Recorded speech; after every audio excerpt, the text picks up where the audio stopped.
I think when the creators of the show, Jenna Bans and Bill Krebs, set out to make this fun soapy drama for NBC, what they wanted to do is showcase kind of suburban America and using this garden metaphor that sometimes, everyone cares about appearances and things look very beautiful on the surface, but then when you delve deeper, it's not always what it appears. The characters are coming from all different walks of life. Birdie, who's played by Melissa Fumero, is there for community service. Alice, our other character for Anna Sophia Robb, she is an elementary school teacher, so more, middle class. Ben Rappaport, who plays Brett, he works at the garden center. I think Brett is like sort of the one that sees through the BS. Grosse Pointe is all about this sort of like upper crust society, this kind of perfectly manicured life, keeping up with the Joneses.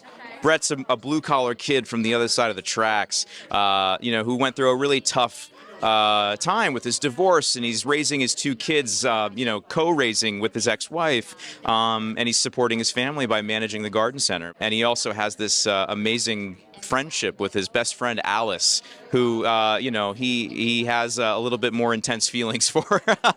Catherine's definitely someone who has this perfectly curated life and is living, inside of this facade of how a perfect wife or a perfect mother should present herself. And she's sort of like built this gilded cage around herself because of it. And you start to see her making these reckless decisions that can really tear apart her family and undo her entire world, which I'm sure is terrifying for her because she's so used to being picture perfect.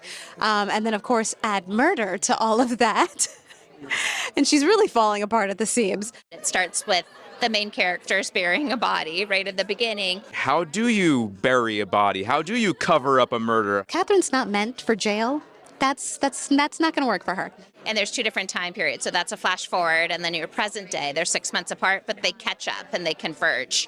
So I think you're always going to want to, find out what happened, and there's going to be lots of twists and turns throughout. The metaphor here is that there's all these lovely flowers on the top, but in the dirt, there's a lot of stuff going on in the soil. And that's pretty much how this is.